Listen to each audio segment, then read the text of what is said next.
Do the sex.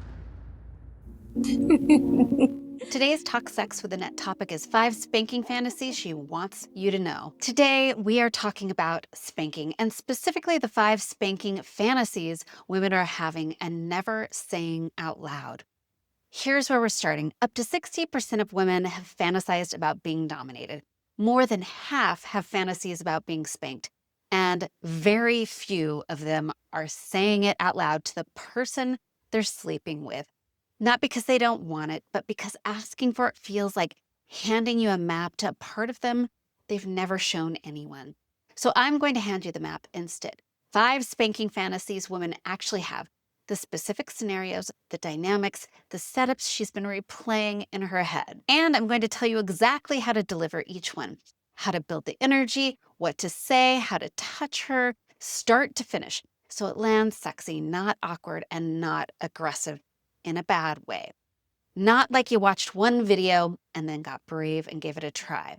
But before we dive in all of the way, we've got to go over 2 things that you have to get right. If you skip these things, none of the rest of it works. All right, let's dive in. Let's talk about consent, the part that makes it work. You talk about it first, not mid-act, before, outside the bedroom, clothes on when nobody's turned on. The conversation is simple. You say, I've been wanting to spank you. Is that something you'd be open to? Then you listen. Then you talk about how far, how hard, what's off the table. Here's what most partners get wrong. They think this kills the heat. It is the opposite.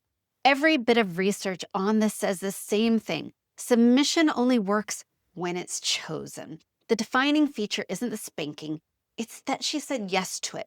Knowing you asked, knowing she can stop at any time is exactly what lets her stop safeguarding and actually let go. Consent is what makes surrender possible.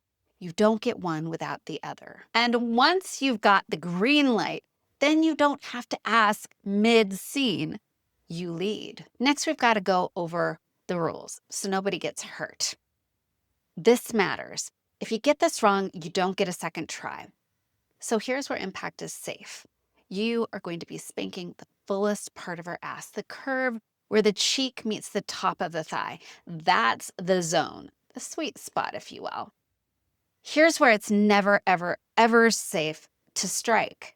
The lower back, the tailbone, the spine, the kidneys, never a pie, never near a bone. You stay on cushion every single time. And you're gonna use the traffic light system. So green means keep going, yellow means ease up, stay here, don't escalate. Red means everything stops, no questions, no ego.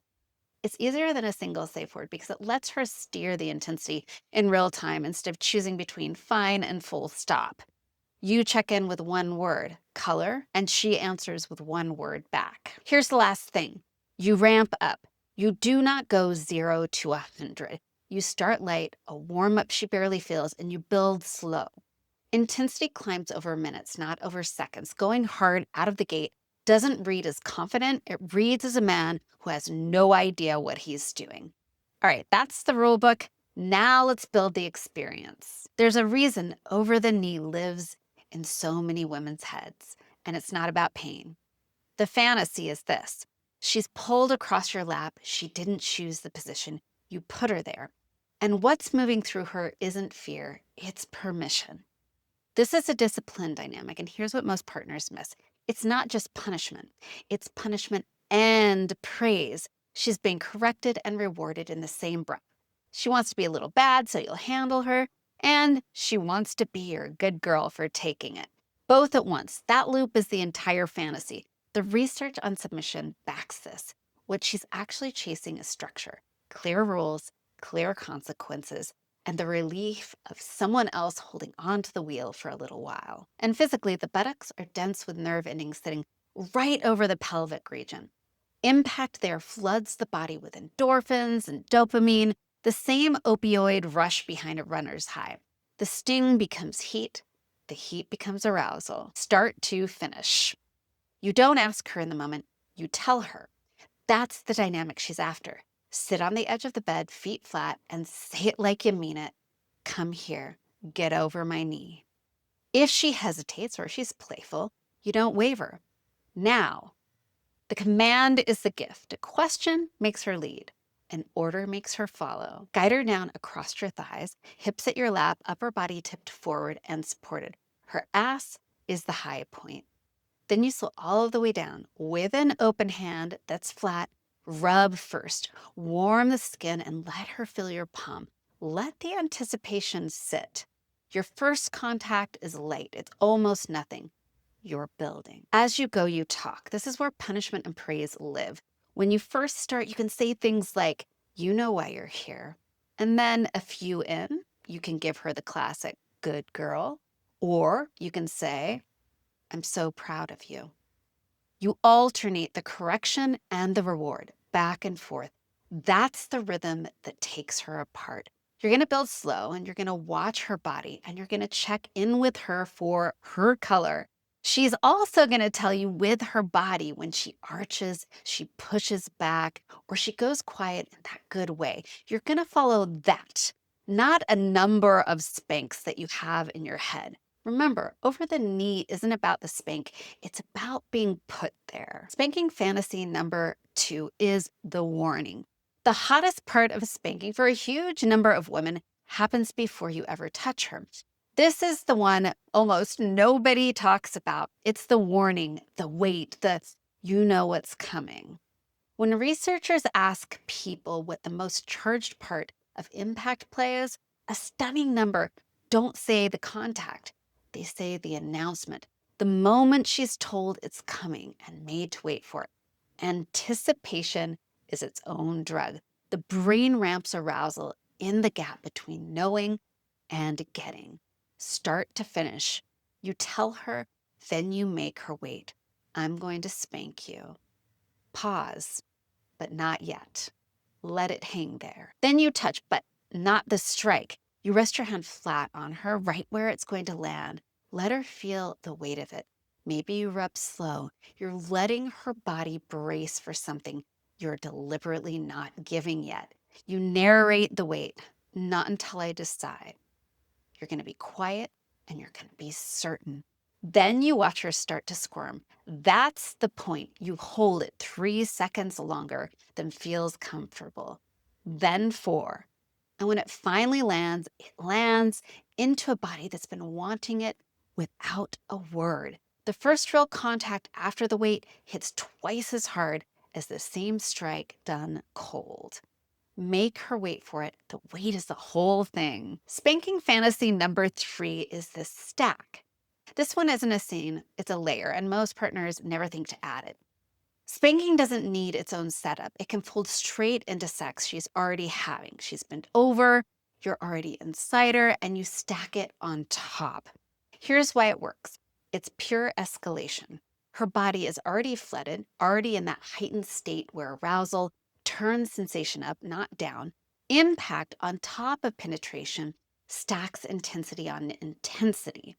And from behind, you're driving. A spank in the moment says, I've got you and I'm not slowing down. The loss of control in a body that already feels safe with you is often exactly where the orgasm lives.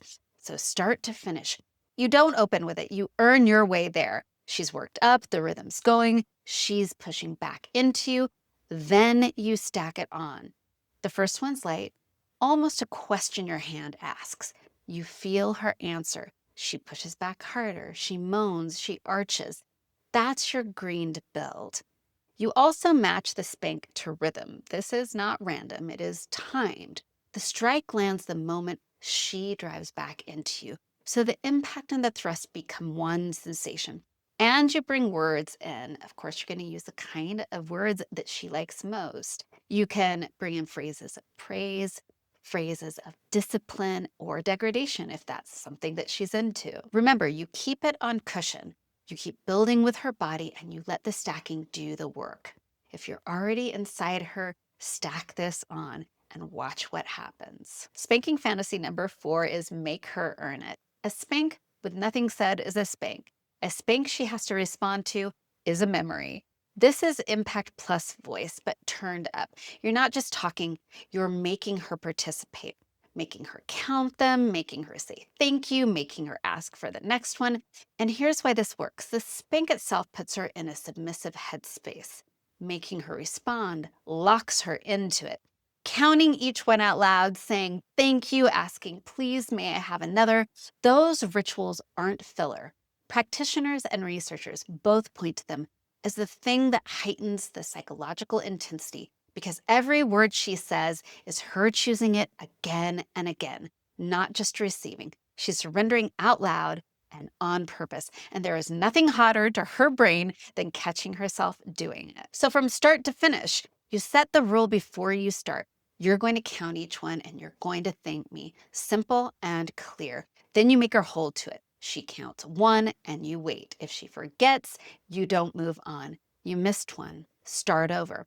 That reset is the whole game. Now she's concentrating and present and completely yours. Build the variations. Make her thank you after each. Make her ask for the next one before she gets it. Ask me. Make her hold still for it. Every demand pulls her deeper. And you read her the whole time. The version that works is the one she's leaning into. If thank you lights her up, you live there. You are following her out loud and making her follow you back. Spanking fantasy number 5 is the drop into soft. The part of spanking that women never admit they want the most, it's what happens the 5 seconds after. The drop into soft, the spank, and the immediate gentleness. Your hand goes from striking to rubbing to holding to pulling her in. The contrast is the fantasy. And this is the science, not a nice add-on. Studies on couples doing this kind of play show cortisol, the stress hormone, drops, and oxytocin, the bonding hormone, surges. Partners report feeling closer during the scene, not despite it. The intensity and the tenderness aren't opposites, they're the same loop. So start to finish. The moment you stop striking, you don't pull away, you pull in. The hand that just delivered the sting goes flat and warm against the heat.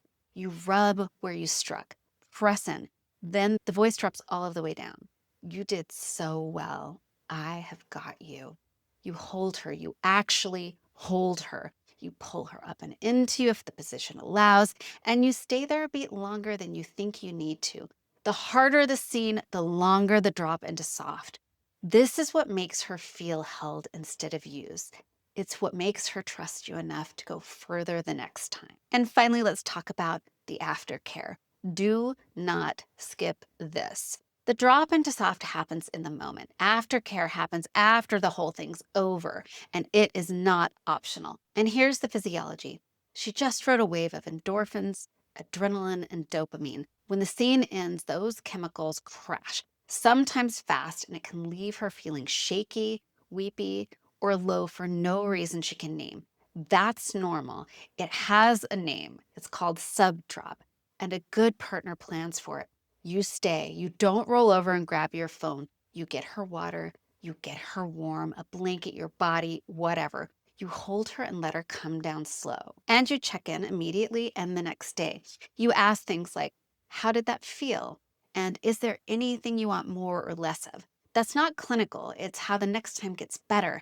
And it's how she knows that you are paying attention to her, not just the act.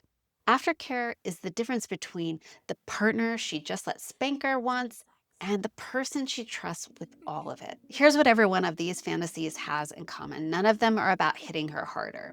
They're about reading what she already wants, building it slow, saying the right thing, making her earn it, and holding her when it's done. Put her over your knee. Make her wait for it. Stack it onto the sex you're already having. Make her count them out and drop her into soft when it's over. Do these 5 things, and the fantasy she's been keeping in her head, the one she was never going to ask you for, has become reality. And that is everything for the both of you. Give it a try and let me know how it goes. Until next time, I'll see you in the locker room. Cheers.